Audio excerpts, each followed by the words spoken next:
Okay, we're live. Hi, everybody. Thank you so much for joining Hello. us.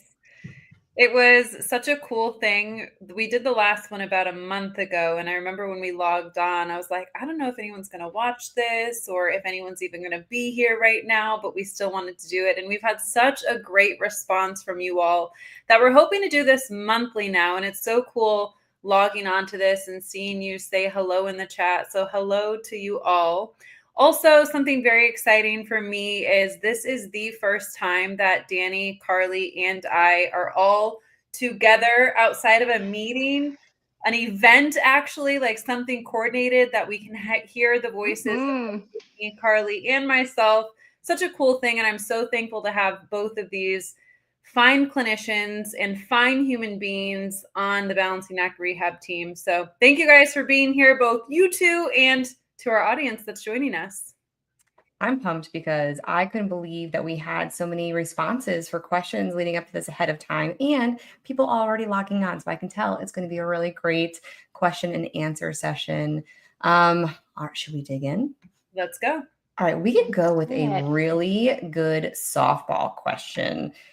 Just to kind of get us started, could we explain what residual dizziness is and what happens? Yeah, we can. So that question we also addressed actually in the last live that we did. And I think it will depend on what kind of presentation you have as a patient. Is your residual dizziness after you experienced a bout of BPPV? Is your residual dizziness after you had some sort of neuritis or labyrinthitis event and maybe you felt like you fully recovered, but then you got sick or stressed out and you've had a resurgence of symptoms? So I think it will depend on the patient. But when I hear the term residual dizziness, I think of something lingering, maybe longer than it's technically supposed to or what we would expect it to, that might require something further like what we call a vestibular tune-up. What do you guys think? I think that there's also maybe like a preceding issue, right? So whether it was something where you had this significant event that kind of kicked off your symptoms, it was that main crisis event, whether it was vestibular neuritis or labyrinthitis, or even just a case, not just, but a case of BPPV, where maybe we solved the main acute horrible issues and we're left with these lingering symptoms. And dizziness is a very big umbrella term. So this could be a sense of rotary spinning movement, either externally that you're seeing in the room or internally, or it could be as simple as internalized sense of bobbing, swaying, moving, internalized sense of lightheadedness, even that stress response. So dizziness is a very broad term with a lot of things that can contribute and add to that. And that residual aspect of it, in my opinion, it sounds like it stems from a preceding vestibular crisis event. Yeah, I love that. And the other thing that I'd love to add here is thinking about how capable your brain is of change and in like the good way, but also sometimes the negative way. And the brain is predictive. So when you've had an experience where you have had consistent dizziness and like vertigo like symptoms, your brain starts to predict that. It's constantly trying to predict what is something going to feel like when I do a certain movement or behavior. And so then even if the underlying cause of the dizziness has resolved, the brain may still predict dizziness a little bit for a short period of time after, which can also cause some of those residual symptoms.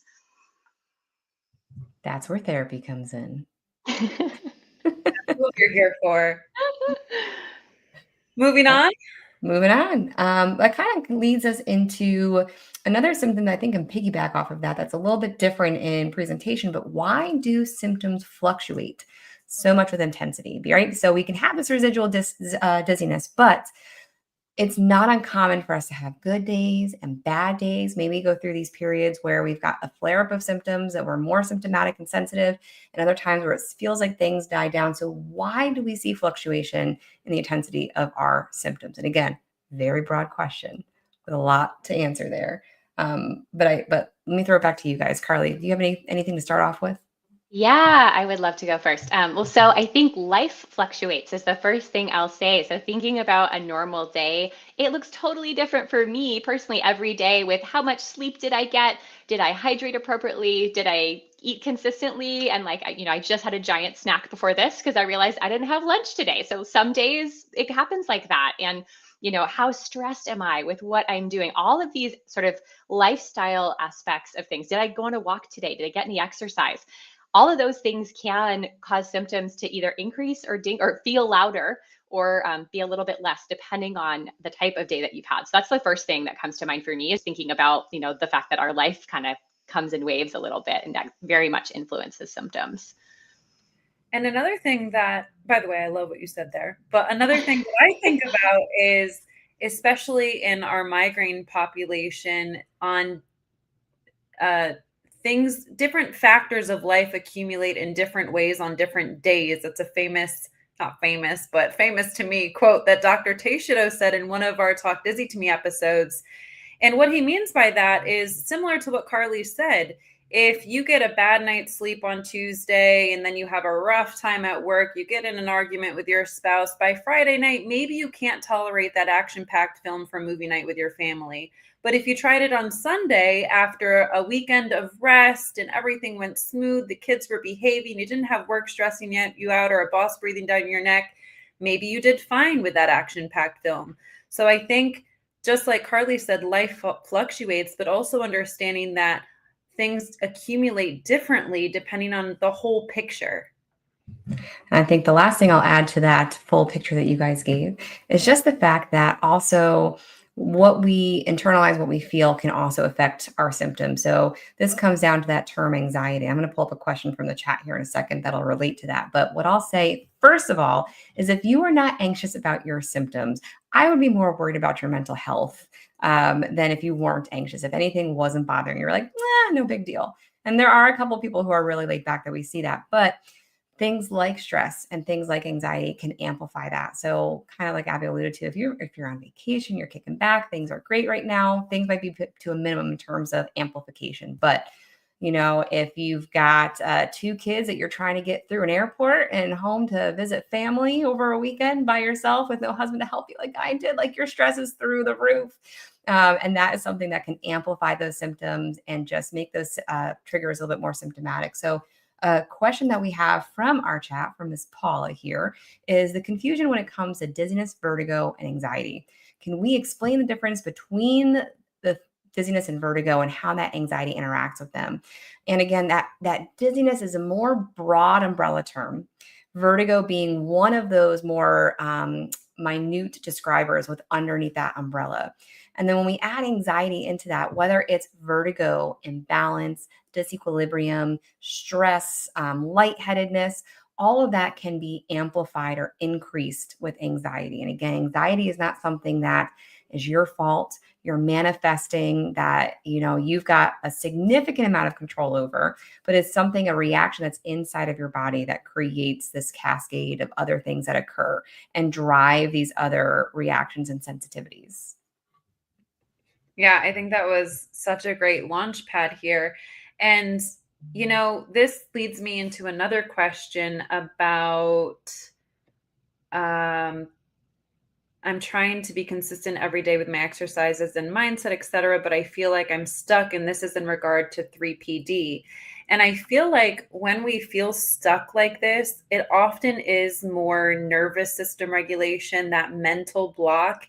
And one of the things I love to do with my patients is, let's move away from the specific vestibular exercises that are often making you think about your symptoms more. And let's start to include things that lower the anxiety, regulate your nervous system, feel good. They bring joy, but you're also active during it. Like maybe walking your dog or getting on the floor and playing with your grandchildren, or prepping for a game of pickleball and bouncing a ball off of a wall, something like that, where you're almost attending your focus to something that you really enjoy, but you're also stimulating your vestibular system and doing the same thing, or activating, stimulating the same types of things you would be doing with specific vestibular exercises.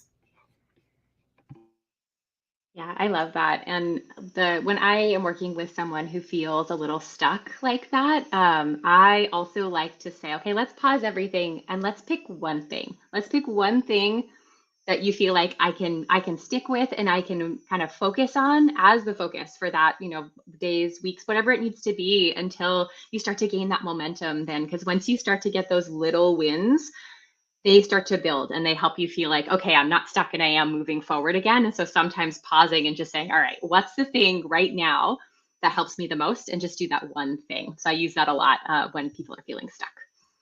I think that is applicable to this next question. Somebody in a support group had asked, what can someone do at home when they have a horrible episode? And what I'll say is, you can expect these to potentially, depending on what was driving your symptoms and bringing you to vestibular dysfunction, you can expect to have these little setbacks or relapses or these episodes in a horrible episode, especially if it's something like Meniere's disease, where they're unpredictable. We don't know when they're going to happen. And boom, suddenly we have these horrific spinning episodes that kind of knock you down and out, or with vestibular migraine. In those cases, we want to build up the things that can make you feel good in that moment, right? If we're in a horrible acute episode, we need to figure out a way to get you to feel safe and grounded and comfortable in that moment. It's not to clear it up and make it go away, but to keep you safe, keep you comfortable, and to manage that. Sometimes, and this is in the one instance where maybe meclizine might help. If that room is spinning and you are just going to be laying down, chilling out, trying to keep down lunch, taking meclizine to help slow that down is an instance where we would need this as an as needed basis. If you have a good guided meditation app or exercise that works for you, amazing. Lean into the things that make you feel good. Breathing exercises. Maybe as you're just being cuddled up underneath your favorite blanket, that brings you some comfort and you're like, all right, we just got to bear down and hang on for the ride here. But you want to try to do what you're able to do in that moment safely to diminish symptoms, to try to get yourself feeling like you're under control again. And that can be really tough and really scary.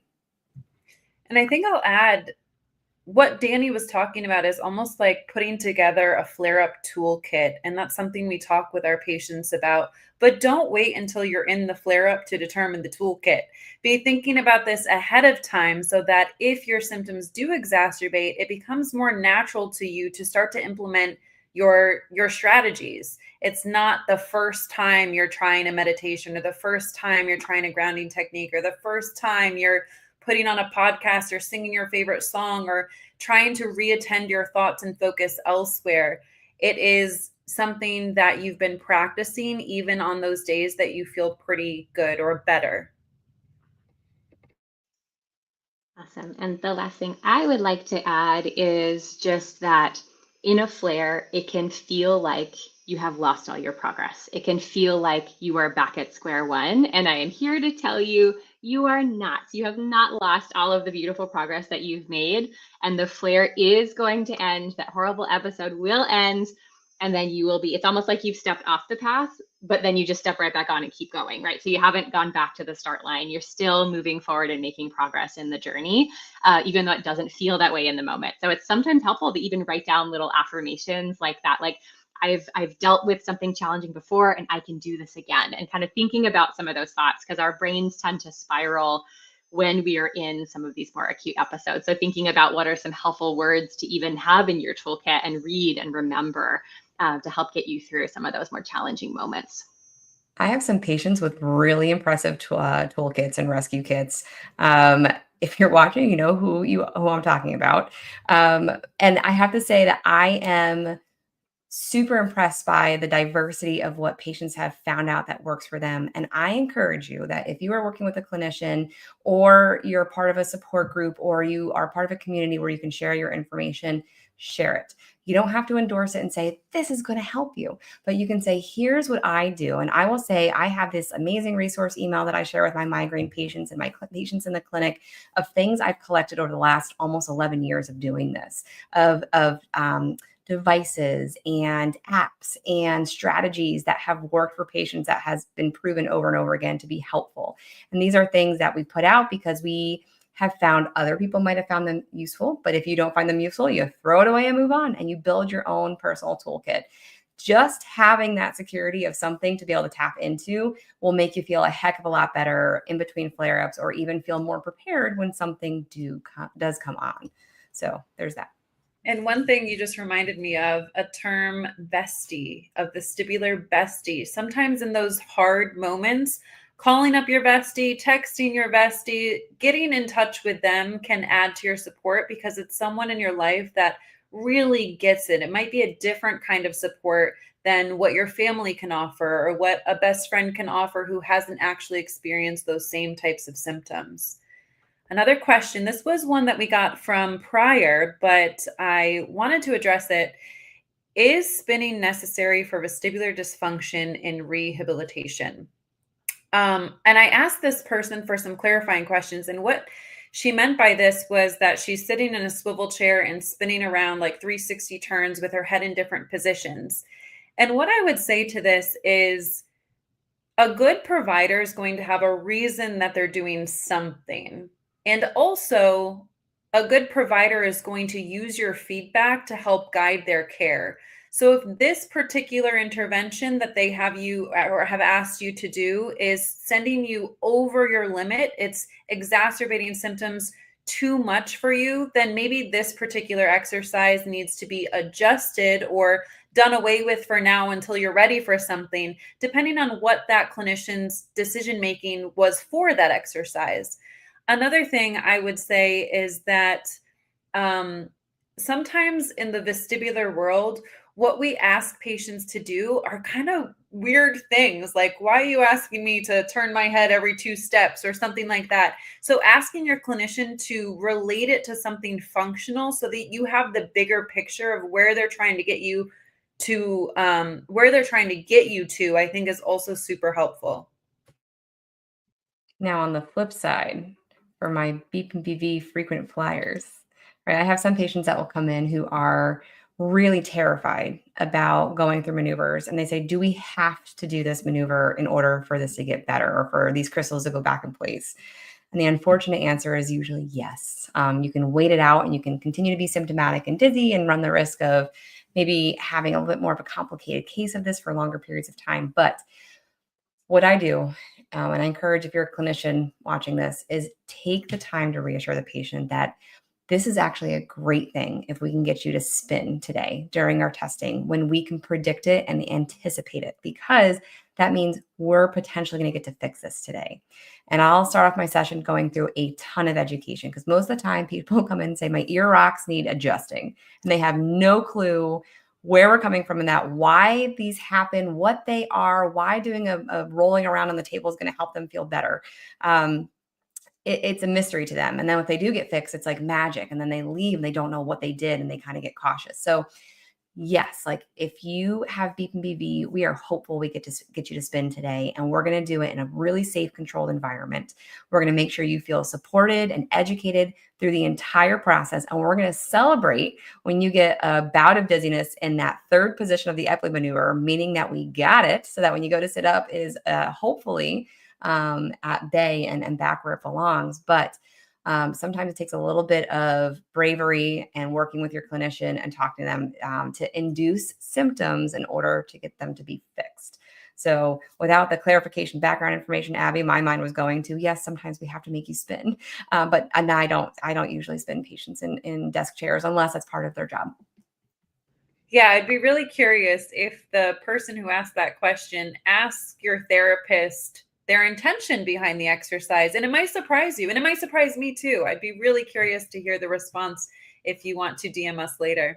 I'll say one. I did this once with one patient who worked in heavy machinery, and it would have to turn from one set of controls to the other and back. So I take that back. I stand corrected. I did it once. And also, outside of a swivel chair, turning in general is often a main exercise in vestibular therapy because so many people guard their movement. So they end up moving a little robotic like this, what we call unblock movement. So we want to work on turns where we disassociate the head and the eyes from the body, and we help them move more fluidly and feel more comfortable turning from the refrigerator back to the counter. So in those situations, I can see that to be helpful. And another thing I was thinking of too is People who have problems in visually stimulating environments, sometimes if you recreate visual stimulation in the background of a patient, so maybe they're focusing on their thumb or something and they move, so the back of their thumb, what's beyond their thumb, is kind of swooshing by, it can help recreate a more community-based type of situation. Maybe that has something to do with it. But good question. Carly, do you have anything to add? On that part, no, but I was thinking about, I was thinking a little bit more about the Epley maneuver and its use. And I did see one question that was in the chat about, should it be done as a preventative measure? And so I would say no. If you do not have spinning sensation when changing position, there is no need to do that Epley if you don't have BPPV. But it's interesting, right? The sensation of like you know, my mom is someone who has a really hard time. She does get BPPV, has a really hard time going through the maneuvers, and she can tell me, she's like, it's going to happen when I go back. And it's because the brain is predictive, right? The brain is predicting what it knows is likely to happen. But sometimes after the BPPV has resolved, it's fixed. You did the Epley and it's gone. The brain will still predict it for a little bit because it's still waiting and it does not like that sensation, right? It doesn't like that sensory mismatch of that crystal falling in the inner ear because it tricks your brain into thinking your head is turning when it's not. And so it's this really uncomfortable sensation that your brain doesn't like. So it predicts that it might be still happening even when it's not. And so that's why even after the BPPV is gone, you can still get that feeling of when I put my head back, oh, I'm going to start spinning. And then you don't actually. Yeah, so it's kind of interesting how that all works. And I don't think she's watching, but hi, Mom, if you are watching. This is why. Listen to these ladies. It works. See, it's not just me telling you. I think it's an interesting point asking about the doing it preventatively, because I think our updated clinical practice guidelines say that it does not have an effect on recurrence rates and anything along those lines. And yes, I 100% agree with this. Sometimes I'll have my more anxious patients, especially the ones that have the residual dizziness, practice it at home. So that way they feel like a pro by the time a recurrence does crop back up, because it will pop back up. If you, in the words of the wise Sue Whitney, if you're lucky to live long enough, you will have a recurrence of BPPV. And that's something that is just a fact. So do you need to do these maneuvers in between episodes? No. If you are now getting positional dizziness and symptomatic because of BPPV, that's when you want to do the maneuvers. But if you want to practice them to make sure you feel comfortable and know what you're doing, or to habituate away those little residual symptoms that you might have with changing in positions, because maybe you've been avoiding it because of how symptomatic you are, I will support that. But I don't fully support. I will never tell a patient, make sure you do these once a week to make yourself feel better and to avoid this. So if you're doing them at home because it makes you personally feel better, go for it. You're not doing any harm for the most part. Go for it. It's going to be a good thing. Just make sure that you're doing it properly and you're practicing and you're following up with your clinician if needed. And It's also, like you go ahead, Carly. I was just going to say, it's just like having just like a flare toolkit. It's your BPPV toolkit, right? So that you have that strategy, and like in moments where you know you might feel really dizzy, you remember exactly what to do. So I love that thought, Danny, of just kind of keeping it in the back of your mind, remembering what to do, all those steps. And also, we have a wonderful resource page. I'm going to put it in the chat here for anyone who is live with us. It tells you how to do some of the most common maneuvers. So if you need a little brush up on which side you're doing and which way you move your head, it shows you right on our website. We also have a self-help video guide that will teach you how to determine the side and determine the canal, because this leads me into another question from before. Any tips or tricks to recover faster from BPPV? And I kind of think this is a trick question, but the way that my mind is answering it is make sure you're treating the right thing. So tips and tricks to recover faster. Well, if you correctly identify the laterality, the side, and you correctly identify the canal, you should be able to relatively quickly. There are some atypical and complex cases, but you should be able to majority of the time, fix the problem relatively quickly as long as you identify the correct problem and identify the correct maneuver. And to do that, I do recommend, especially if it's your first bout of this, to get help from a professional who knows what they're doing. And that does often mean they have to know more than the epley, because the epley is one type of a maneuver, but we do see other types of BPPV that require different maneuvers aside from the epley maneuver. I think you really want to make sure that you're getting trained in this too. So I cannot tell you, especially being in an area where we don't have a lot of vestibular therapists and a lot of physicians won't even test for it. They just tell them to go YouTube it or give them a handout without any guidance. And I will say that getting properly diagnosed is a step in the right direction. There's a study that showed that just by YouTubing it, people can fix themselves about 50% of the time, and that's generous. But if you have a specialized clinician who knows what they're doing, 80% of the time they can get it first try. Right. So we want to try to nip that in the bud as much as possible and then work with that clinician to go through those additional cueing to practice with them to make sure that you're going through ways to do this safely in your home environment and to make sure that they can kind of cue you on things that you might be doing wrong. Positioning is very important for this maneuver. That inner ear organ is super duper teeny tiny small. So if we're not getting the right positions, it could potentially not be effective. And you also want to make sure you're asking additional questions or you're being coached in what you should do and what you shouldn't do after doing maneuvers at home and in between. Like you do not need to do 5 epleys like you're doing a set of exercises. Like you don't want to do these back to back to back to back because there's a chance you can do a little bit of some complicating to that bout of BPPV. So you want to work with a clinician. You want to get diagnosed. You want to make sure you're getting those tips and tricks. Be sure to check out that resource page on Balancing Act Rehab. Abby did a good job of bringing together a lot of the resources that we've created over the years that will give you some more information as well as the potential for a more deep dive into that with a BPPV home treatment class. And that is like, if you want to know BPPV, you take that class, you will learn a heck of a lot to help yourself at home if maybe you don't have access to that specially trained clinician. It can get complicated quickly. While we're on the topic of BPPV, another question we received ahead of time: do you see a connection with BPPV and perimenopause or BPPV increasing as we get older? And I'll take the latter part of that question because I think that's a more straightforward answer in my brain. And that is yes, BPPV tends to occur as we get older. It's more prevalent as we get older. But with that being said, I am currently 37 years old, and it's taken me about 3 months to remember that I'm no longer 36. But I have had BPPV, and I had it, I think, when I was like 30. So it can definitely impact anyone, but certainly the older we get, the more prone we are to it. There are a lot of things that add to that, to your potential for BPPV, right? So women are twice as more likely than men. Lucky us. Especially the prevalence of BPPV increases as our age increases. People with diabetes are more likely to develop BPPV.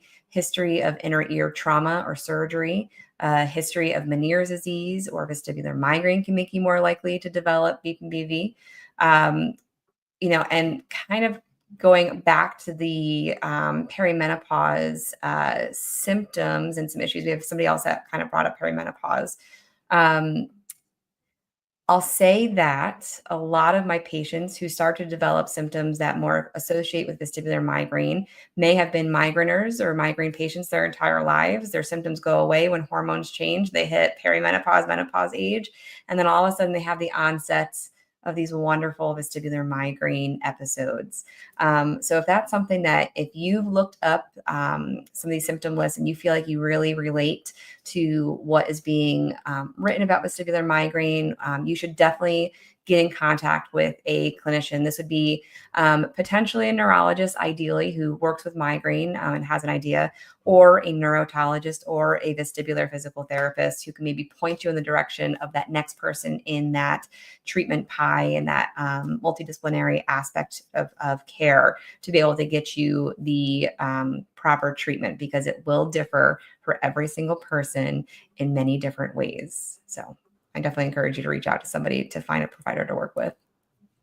And along the lines of vestibular migraine too, lately I've had quite a few patients post-pregnancy. So they're fine all through their pregnancy, and then they deliver the baby, and wham, they have this newborn at home, and then they start to experience the symptoms associated with vestibular migraine. So something to keep in mind. In addition, I wanted to mention that while vestibular migraine and BPPV can coexist, also vestibular migraine can somewhat mimic BPPV. And what I mean by that is you can have symptoms with positional changes that are not related to BPPV when you have migraine. And the way, one way to often recognize that is you try the epi and or a maneuver with your provider, and you're not responding to BPPV treatment. That's a good indicator. It might not be BPPV as the culprit.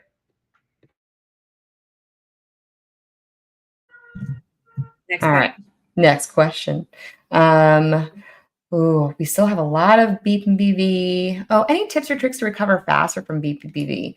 A few I can give is to be proactive, nip it in the bud. Don't let it go on for too long. So the sooner that you clear that up, the sooner you're going to start to feel better. So if you become a frequent flyer or a seasoned pro, you want to address that as soon as you might be anticipating symptoms coming on. But another thing that's been really popular in the research, not necessarily recovering faster, but this would be helping to potentially decrease the recurrence rates, how fast BPPV comes back. And that would be by taking vitamin D3 at 1,000 IUs or international units. They're suggesting, the research is suggesting strongly at this point now, there's a lot of stuff that keeps coming out. It's on my Google Scholar alerts all the time, that vitamin D3 at 1,000 IUs can be helpful. What I will say about that, don't go running out and just buying supplements because we said something along those lines. Make sure you talk to your provider, especially if you're already taking a vitamin D supplement. Sometimes you can have too much and you can have symptoms related to other health conditions if you're ingesting too much vitamin D. So I highly recommend you speak to your primary care, your clinician, whoever's working with you to talk about that, but investigate some vitamin D3 that could potentially help cut down those recurrence rates. I want to shift gears from BPPV and talk about a couple of related questions that we had before. One is, why does my dizziness get worse when I'm at work using my laptop? And another one was talking about scrolling on the phone, I believe. I can't seem to find it right now, but we had one about scrolling on the phone. Carly, do you want to start that one? I would love to take this one. And so this is like very much deep into what I was reading about today. So thinking about the first thing, when you think about, there are two kind of directions my mind went thinking about working on a laptop. So generally, laptops are terrible ergonomically for you, depending on how the setup is, because if the keyboard's at the right height, then the screen is too low for your neck. If the screen's at the right height, then your arms have to be up here to type. So laptops in general, really terrible ergonomically. So having like I have a separate keyboard, my laptop is plugged into a monitor. So first checking the ergonomics because sometimes the dizziness can be coming from your neck. So cervicogenic dizziness has to, it's a neck related cause of dizziness where essentially what your inner ear and what your neck proprioceptors are saying are not matching up. And so you can get dizziness from especially being in a prolonged position where your neck is just a little bit, in those positions we get when we get into that hyper focus, right? When you're working. The other thing that I was thinking about was when you're at work, there's work stress, right? There could be stress that is causing an increase or fluctuation in symptom. The last part that came to mind with me, it was the scrolling on the screen. So thinking about when the screen is moving. So maybe that's the source of the dizziness, where that's a lot of visual information to be taking in. And this kind of, I think, tags into the scrolling on the phone question, which I'll tag Abby in to take this one. Yeah. And that one also is asking more about what can you do to help with this? And I think mainly when you think about a therapeutic approach, you don't want to do too much too fast and you don't want to do too little too slow. So when we think of environments or situations like cell phone scrolling, going to a grocery store, being on your computer, you want to think about what we call graded exposure, where you take almost like baby steps. You're not going 0 to 100, but you're exposing yourself to the stimulus. You're recreating your symptoms in a manageable way. You're repeating that, giving your brain that safety cue, like, oh, hey, I'm actually okay if I do this for 5 minutes and then I take a break, and then I do it 5 more minutes and then I take a break. And then you have a good foundation to build upon. Because right now, well, I should say often, when people think about this, like every time I get on my computer, I got to log in, I have my morning meeting, I need to open up these spreadsheets. Like Carly had mentioned, your brain is already telling you, hey, this is probably going to make you dizzy. It's not going to feel good. Sorry about that. But if you start to stack positive experiences or safe experiences, you replace those negative experiences with ones that tell your brain, oh, I can do this. I can manage this. If I use a cupping strategy, if I go for a 20-second walk and come back to my desk, if I use the 20-20-20 rule, where every 20 minutes I look at something about 20 feet away for at least 20 seconds, if I start to take care of what my body is asking for in the moment, I can probably participate more and over time build up my tolerance. We have a question that was submitted prior to this that I think we can kind of take what we're talking about and apply a little bit to this. The specific situation, this person has been dealing with triple PD for more than 16 years. And at this point, just riding in a car is absolutely intolerable, making doctor's appointments very difficult. Lots of symptoms, especially when the vehicle stops, they're still moving. And there's some additional things in there that also kind of add to it, right? The flickering lights, which maybe we get through the trees going by and our peripheral vision. They've done everything and they want to know how they can overcome this issue in the vehicle. 16 years of symptoms and avoidance strategies to help minimize those symptoms can really add up and stack up. And for something like this, addressing symptoms and working with your doctor to address the other underlying medical issues that are maybe driving symptoms important. But you can start with something like this and getting into that graded exposure from the very foundational level. I mean, we're talking about just going out and sitting in your car, right? Maybe we associate these awful feelings with going into the car and having to drive in the car. What happens to your symptoms if you can just tolerate sitting in the car, in your driveway, or in your garage? And slowly build from there. We can always regress things down to a really, really foundational, simple, easy level, and then slowly build gradually over time. It's not going to happen overnight. It's not going to happen in 2 days, 3 days. This is going to be something that you chip away at very, very slowly. And with the right pacing, with the right guidance, a lot of those times, even in those situations where it feels like it just will not happen, you can still make magic happen and celebrate the small wins. And I've seen it happen.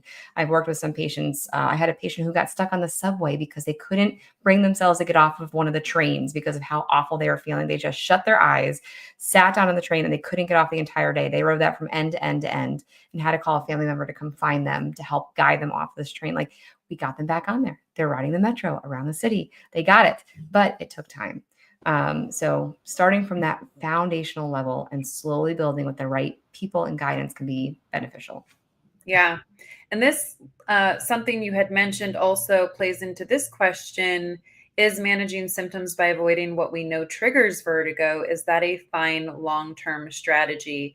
And for me, I think it depends on what we're addressing here. So, for example, in the world of migraine, if you know certain things trigger your migraine, maybe you can do what you can to mitigate those triggers. So in that sense, I'm like, yes, try to avoid that. If you know red wine is problematic for you, maybe don't indulge in a bottle of red wine.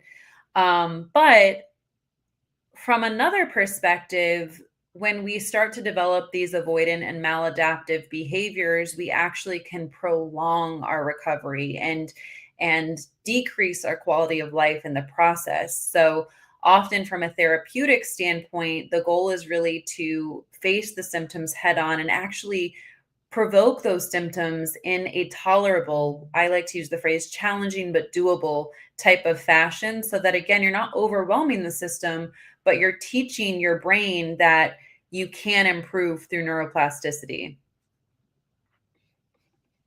Another thing that I love, especially when we're thinking about confronting some of the situations or experiences that feel a little more fearful, thinking about what are ways to shift outside of our own bodies. So I love using the other senses, right? We have so many other senses.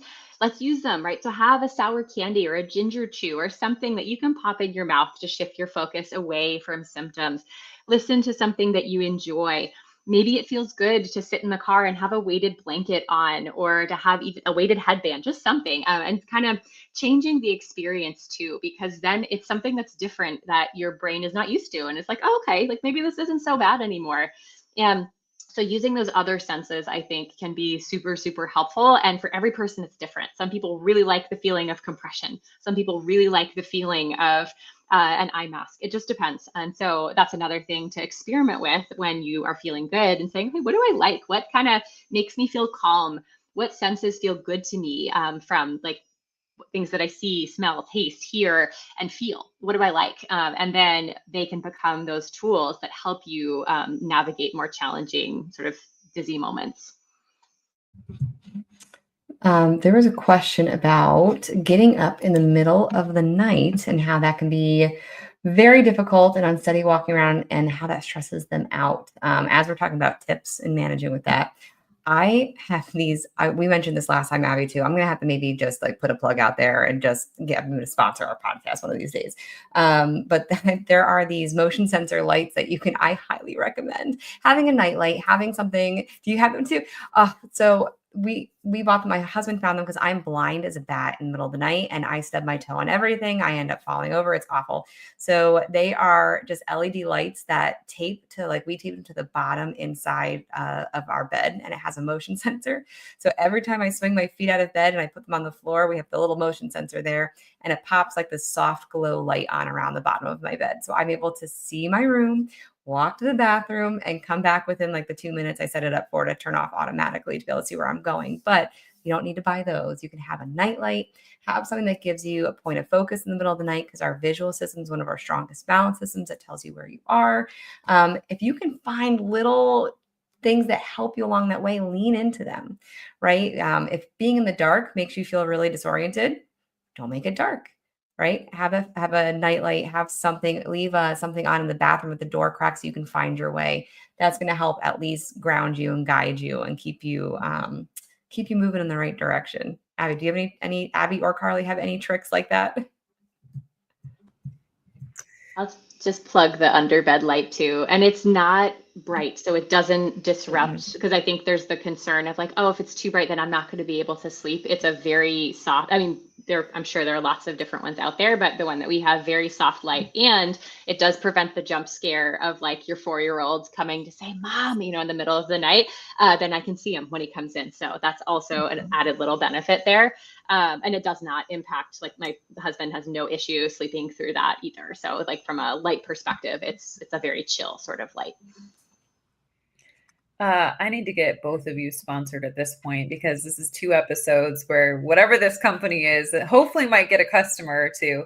My recommendation, though, would be I think it helps to understand why you might feel more unsteady in the darkness or in a dimly lit environment, and also having your therapist work with you to bolster your balance in those types of situations. So including exercises that remove your vision, so eyes closed exercises, or even exercises that distort your vision somewhat, like a busy pattern or busy movement while you're working on your balance.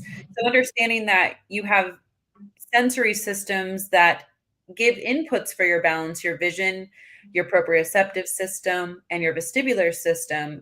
And therefore, it makes sense when we have one system completely wiped out because it's pitch black in your room, and you have vestibular dysfunction on top of that, your ability, the brain is not getting the inputs that it's comfortable with in room light. So that is maybe not a tip, but I think it's helpful to understand why you might be experiencing that. Oh, there's the link for it. Thank you, Danny. Yeah. I also wanted to mention there was a question that we had, but I want to kind of shift the question a little bit. It's talking about what sounds like potentially migraine, but this person suspects that they also may have 3PD, and the medication that their provider is prescribing helped with head pain, but hasn't touched their dizziness. And I think something that's important here is a good vestibular provider is typically not just prescribing medication.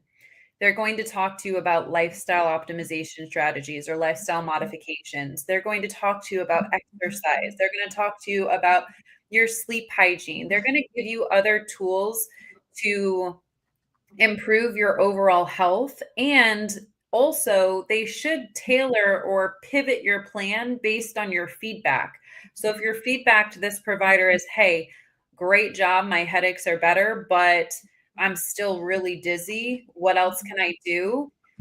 Maybe they're going to prescribe you another medication. I don't know. But hopefully, they also do something like recommend you go see a vestibular therapist to work through that dizziness a little bit more and understand what's triggering that dizziness. Is it certain positions? Is it certain movements? Is it when you're still? Is it when you're in motion? I think that piece of that puzzle is important. It grinds my gears a little bit if I hear a patient has something going on from a vestibular standpoint and they're only prescribed meds. And medications absolutely have their place for some people, but I think we have to look at the whole person much more than we do now. At this point, if you are somebody that's been going through this and you have had racked up a bunch of doctor's appointments and been through different specialists or different providers with different diagnoses, you'll know that you have to be your biggest advocate and your biggest voice. You know your body, you know what you're going through, and you need to trust your gut.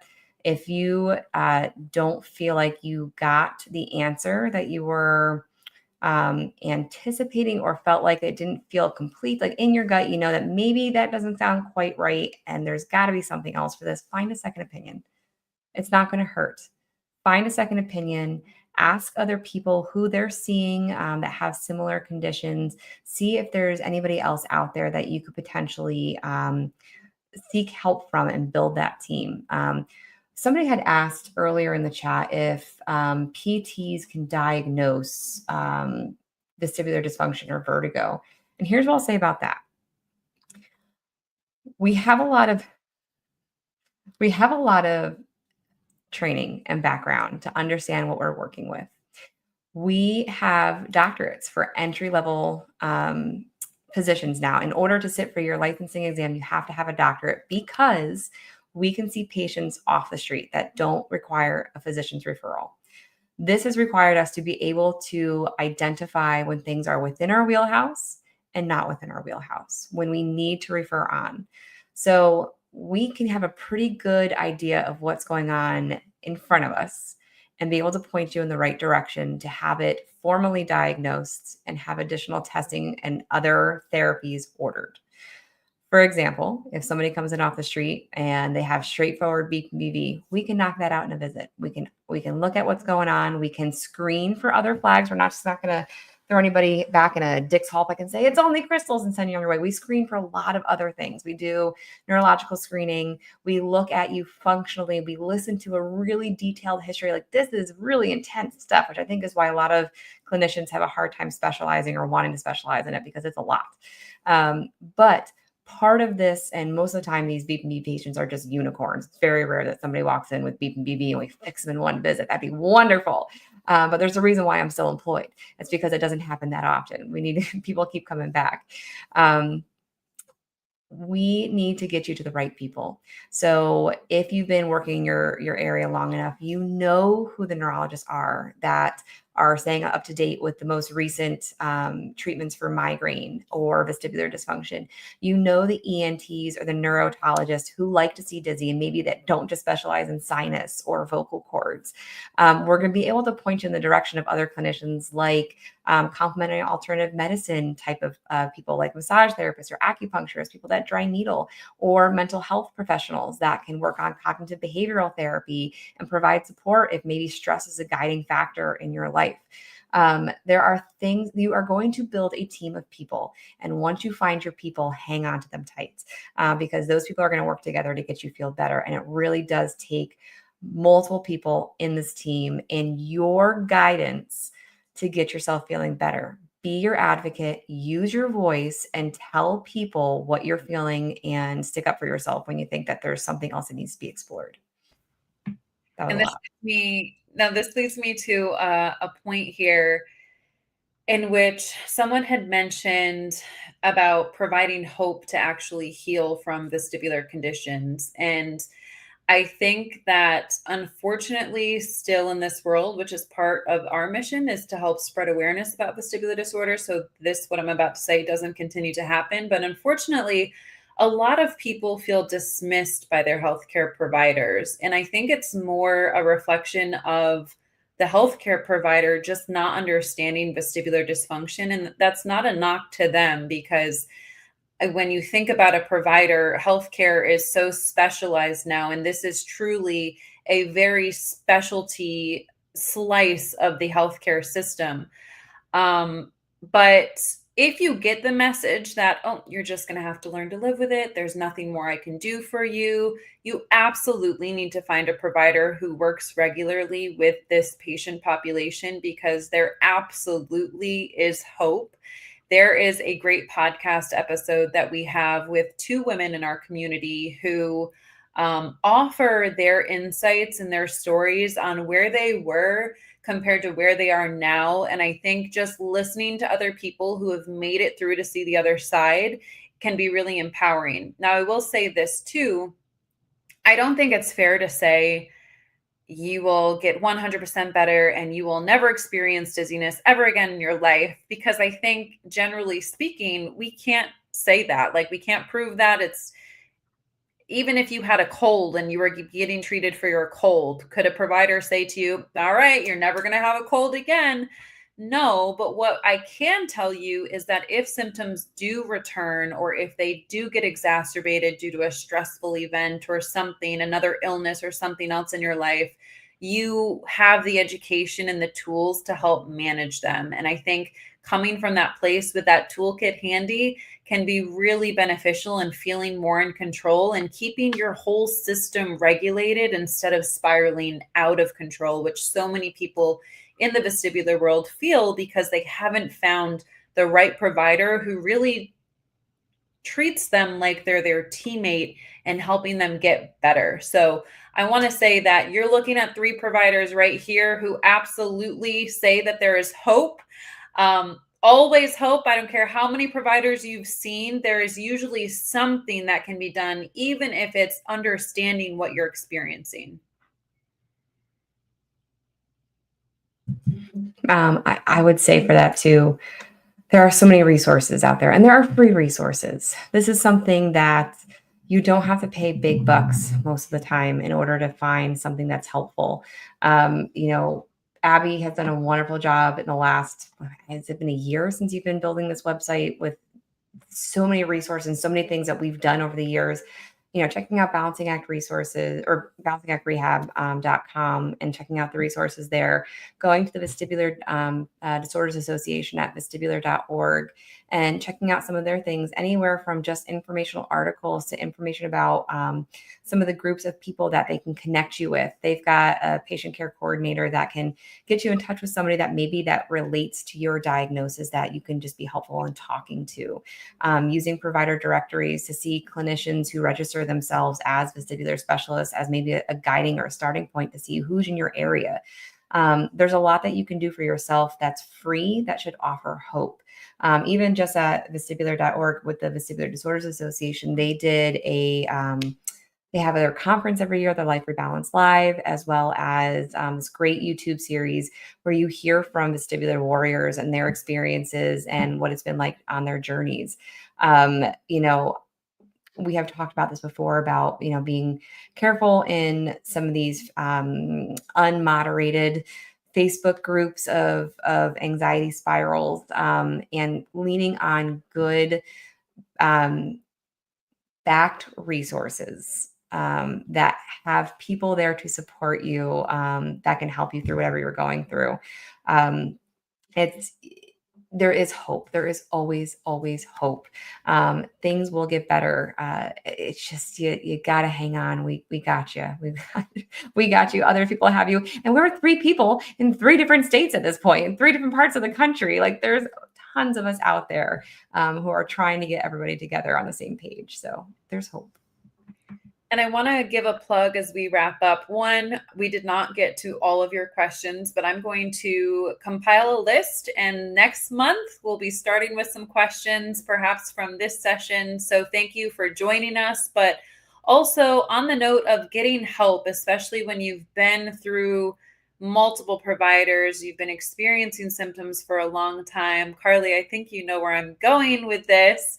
We've been working on a huge project at Balancing Act Rehab for the past year.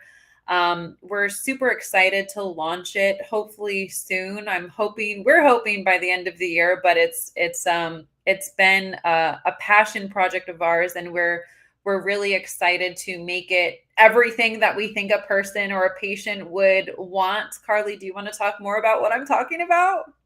Sure, now's the time. So we are so excited to announce the launch of our group sort of wellness recovery from chronic dizziness program called the Dizzy Reset. And so what we hope to provide in this space is all the education you could possibly want about all things dizziness and all things outside of dizziness, in terms of like all of the things we kind of were talking about today, those lifestyle factors. How is sleep impacting your dizziness? Why do I have brain fog? What are the ways that I can tell maybe where my dizziness is coming from? How do I communicate with my provider if I need something? So comprehensive, and there'll be recorded content for you to watch or listen to if watching and screens are not great for you. So we're going to have alternative formats for you. You'll get a workbook to kind of work along with us, because we want to help you through rather than just giving you education. We want you to feel like we are helping guide you through this. And so you'll have a workbook that you can kind of work through and reflect after each sort of section, after each chapter. There'll be things to think about. And then we also are going to have a group meetings together where Abby and I will be there to kind of talk through and help work through some of the prompts in the workbook. So super, super exciting, and more to come there, more little surprises along the way. But yeah, we're really, really excited, working super hard on this for you. And I also want to mention that if you want to work with a vestibular provider like one of us one-on-one, we are now licensed in, I believe, 10 states between the 3 of us. So please feel free to reach out to us at info@balancingactrehab.com, and you can work with one of these 2 lovely humans and clinicians, like I mentioned at the start of this show. I just want to, again, thank you all for being here. Thank you for your kind words. Thank you for your support. I can't tell you how many emails and comments I get of just people being grateful for what we offer. And it really does keep the lights on. Like it keeps me so motivated and so happy, and just, I don't know, I think I could cry right now, actually. But I'm so thankful for you all. And I'm so thankful for you, Danny and Carly, for being a part of Balancing Act Rehab. And we will see you next month. Bye, everybody. See ya.